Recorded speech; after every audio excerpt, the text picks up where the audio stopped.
양영태 TV의 양영태입니다. 오늘은 6월 19일입니다. 금요일입니다. 시간은 빨리 흘러가고 있습니다.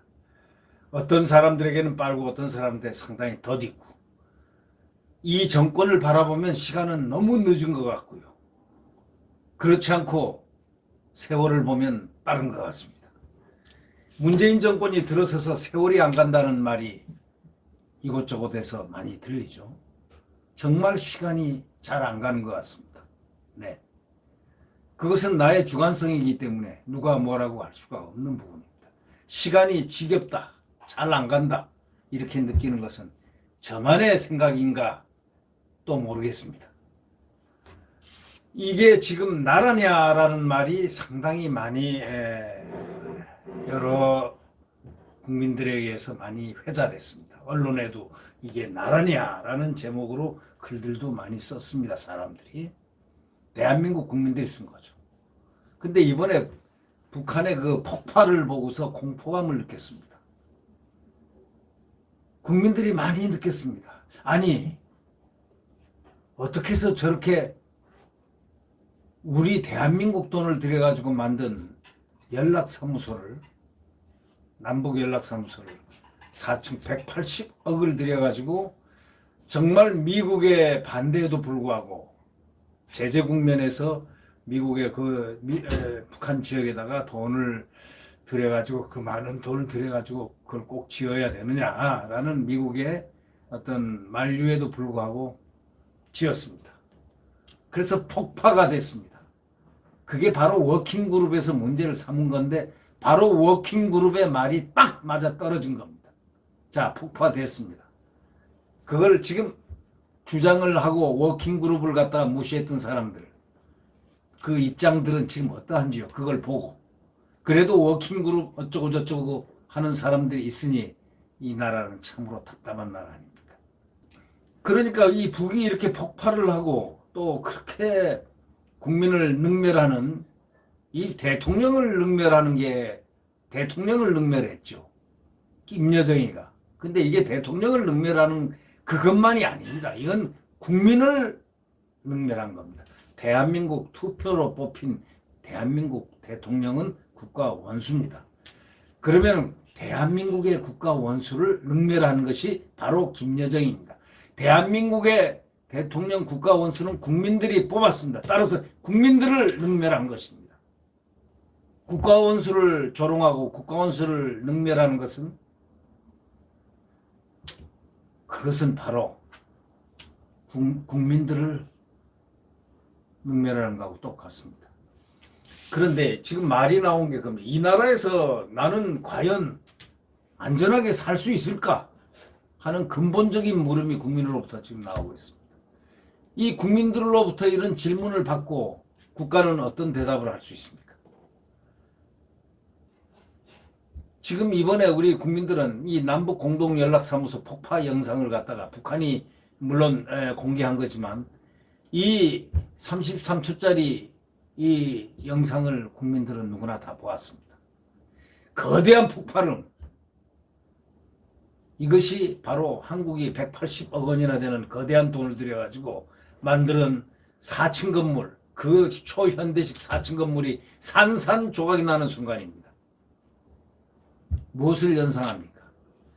9.11 테러 때 미국 무역센터가 중동의 테러범들에 의해서 산산이 부서지는 그것, 물론 크기라든가 내용은 다 다르지만 그러한 확대 해석하면 그러한 전율을 느끼는 것은 유사한 장면이 아닙니까? 이 남북공동연락사무소는 마음이 급한 이 정부의 현실감이 없는 대북정책, 대미정책을 상징했습니다. 미국 남북관계 비핵화 진전 속도를 맞춰라. 개소를 하지 마라. 아직 좀 서두른다. 조금 있다가 하자. 이렇게 한국을 말렸습니다. 유엔 제재 위반 가능성까지 거론하면서 워킹그룹에서 말렸습니다. 그런데 주체니 뭐 주권이니 뭐니 운운하면서 하는 그런 사람들 여기 특별히 많지 않습니까? 그래서 지었습니다. 무리하게 만들었습니다. 그리고 자, 김여정이 한마디에 폭파됐습니다. 그 집을 짓겠다고 빡빡 우게 되던 사람들 한번 얘기를 해보십시오. 얘기를 해보시라고요. 한국이 무엇을 하든 간에 사전에 미국과 조율을 하도록 하는 워킹그룹이 가동된 중요한 배경이 그래서 워킹그룹이 만들어진 겁니다. 워킹그룹이 하지 말라 한 게 아니고 사실은 미국이 유엔이 이건 하지 마십시오. 아직 시간이 빠릅니다. 지금 제재 국면인데 이게 제재에 걸린 이게 위반되는 사항이 있으니까 하지 마십시오. 아닙니다. 이건 우리 주권입니다. 남과 북은 우리는 하나입니다. 우리는 일로 가야 됩니다. 같은 민족입니다. 이러면서 주장해가지고 만든 게 이 연락사무소입니다. 그래서 마음대로 해. 이 제재 국면을 갖다가 마음대로 하지 않고 이걸 통해서 뭘 하겠다는 거지? 결국 그래서 한미 워킹그룹이 생겨서 사전에 이제 조율하자. 이렇게 해서 가동된 중요한 배경이 바로 그렇다. 그러니까 결국은 이 연락사무소는 시작부터가 벌써 무리한 발을 띈 거고 결국 이렇게 김여정의 말 한마디에 파괴된 겁니다. 이것이 북한에 현존하는 실제 상황입니다. 이게 북한의 가치입니다. 북한의 가치는 바로 그 남매가 마음먹기 나름입니다. 기분 나빠 하면 처형, 기분 좋아하면은 샴페인.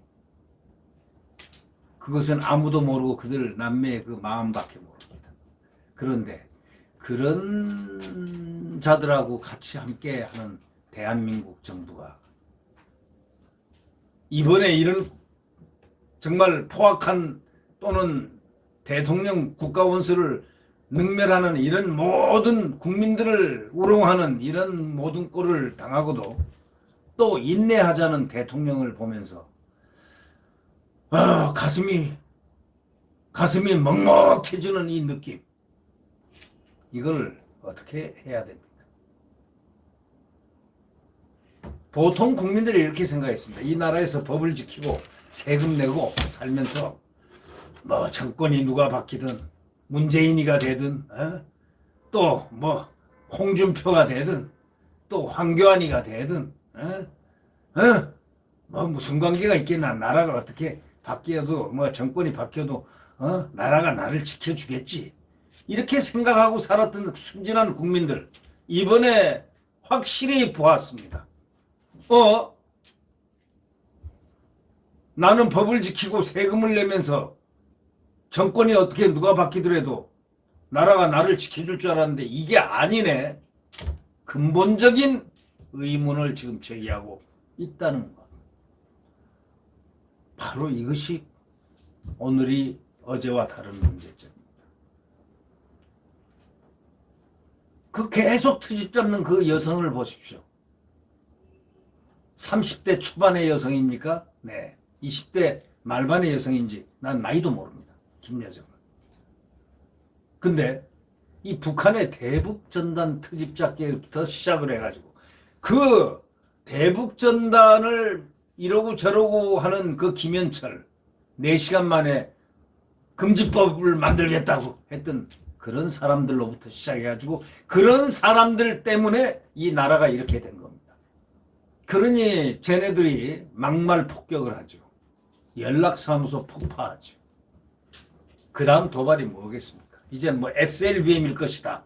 뭐 이렇게들 얘기를 하고 있는데 이제 이 나라에서 사는 것이 내가 안전할까 아니면은 불안할까라는 의문을 갖게 만드는 지금 모티브를 제공했다고 볼 수가 있죠. 근데 엄밀히 따지면은 이것은 대통령이 국민들로 하여금 불안한 느낌을 갖게 하게 한 최종의 책임자입니다. 대통령이 무리한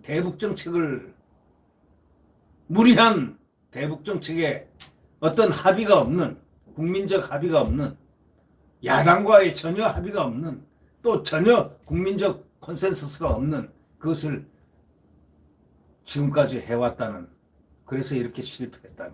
그럼 북한의 실상을 몰랐느냐 이거죠. 북한의 실상을 문재인 대통령이 몰랐느냐? 문재인 대통령은 잘 알았죠. 그럼 알았으면은 다른 사람들이, 이 환상에 절은 사람들이, 북한에 대해서 환상에 절은 사람들이 이렇게 하자 저렇게 하자 해도 그걸 제어 통제를 했어야죠. 2015년에 문재인 대통령이 야당 대표일 때 박근혜 대통령에게 막말을 해대던 북한을, 쟤네들을 갖다가 향해서 뭐라고 그랬습니까? 준엄하게 꾸짖은 적도 있지 않습니까? 그걸 상기하면서 좀 대북 정책은 그 몇 명 친북 성향의 그 사람들과 함께 하는 것이 아니고 대한민국 전체 국민의 대표되는 사람들과 머리를 맞대고 전문가들과 머리를 맞대고 그래서 만들어내야 되는 것이다. 그런데 금방 뭐 어제 신문을 보니까 인내하겠다. 인내하며 그 기조를 유지하겠다. 저는 깜짝 놀랐습니다. 네. 여전히 기존 대북 정책을 추진하겠다는 겁니다. 그러면은 북한의 위협으로부터 나를, 모든 국민들을 지켜줄 수 있습니까? 아니면 자기들만이 원하는 정책을 끌고 가는 것입니까? 국민을 위한 정책입니까? 이 폭발을 당했는데도 불구하고 정부하고 여당에 이렇게 대응하는 모습을 보면 상당한 의문을 일으킬 만하고 있습니다. 예? 이 폭파 사건이 일어나고 난 다음에 청와대는 어떻게 했습니까? 2시간 만에 대통령 없는 안보실장이 주재하는 국가안전보장회의 NSC를 열었지 않습니까? 그래가지고 뭐라고 했습니까? 강력한 유감 표시. 그게 강력한 유감 표시만으로 되는 것이 안보실의 결론입니까? 국방부는 강력 대응을 경고했습니다. 네. 그러나 그것뿐이었습니다. 실질적인 것은 하나도 없었습니다. 예를 들면 정군 비상이라든가 데프콘 발령이라든가 도대체 그런 어떤 모션이 있어야 하는데 전혀 없었습니다.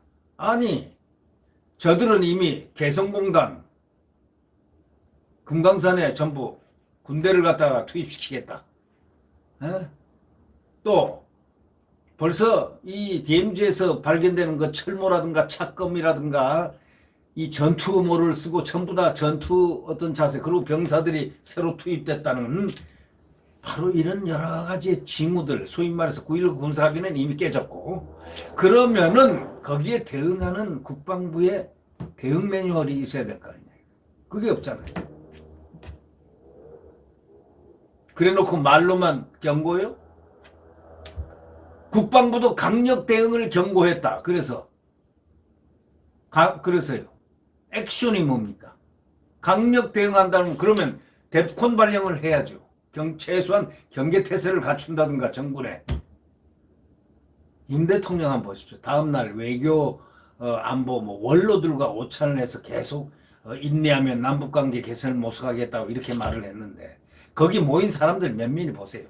정세현이라든가 친북파들 통일부 장관 했던 사람들이니 또 박지원 씨라든가 이 전부 친북에 이렇게 움켜진 그런 사람들을 마치 외교안보 원로들과 오찬해서 외교안보에 대해서 탁월한 객관적 있고 전문성이 있는 사람들이 모인 것처럼 말이죠.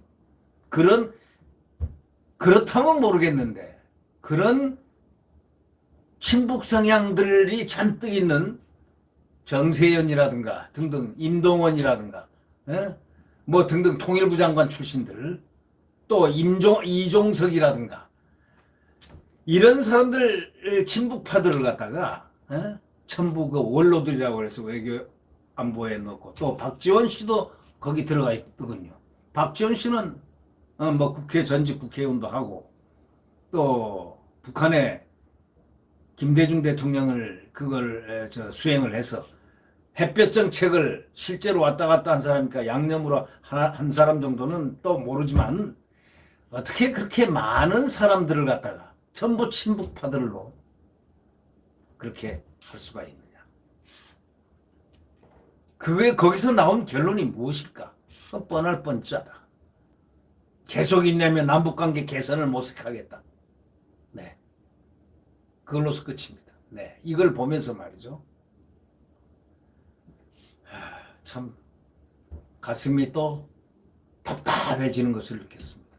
왜 외교 원로를 하면서 그런 사람들만 통일부 과거 통일부 장관 친북파들만 친북 성향이 있다고 국민들에게 각인된 사람들만을 전부 모아놓고 같이 얘기를 해야만 됐을까? 소위 외교 통일위원장이라는 사람, 그 송영길이라는 사람 한번 얘기한 거 들어보십시오. 물론 그 자리는 아니지만 대포로 폭파하지 않은 것만 해도 어디냐? 이런 막말이 아니고 이거는 있을 수 없는 얘기를 했습니다. 그것도 외교통일 상임위원장 국회. 그래서 진중권 교수가 뭐라고 그랬습니까? 기가 막히니까 창의적인 개그 감각이구나 하고 그냥 송영길을 아주 직격탄을 날렸습니다.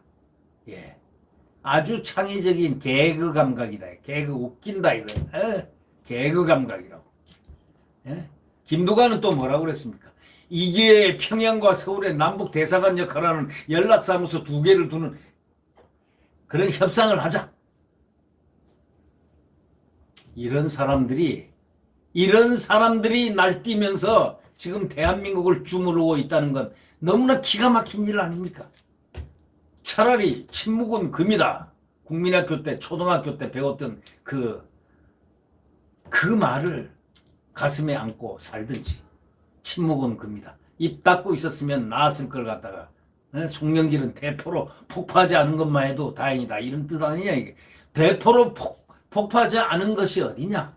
그것만 해도 잘 봐준 거 아니냐 이런 뜻입니까? 예? 그러니까 진중권 교수 화가 나니까 그냥 창의적인 개그 감각이라고 그 송영길 발언을 바로 공격했죠.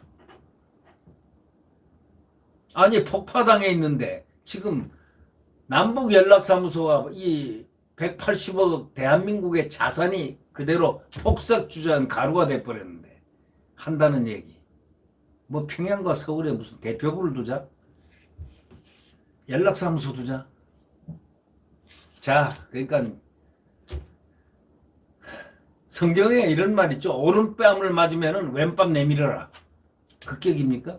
한 번 더 맞으려고 그럽니까?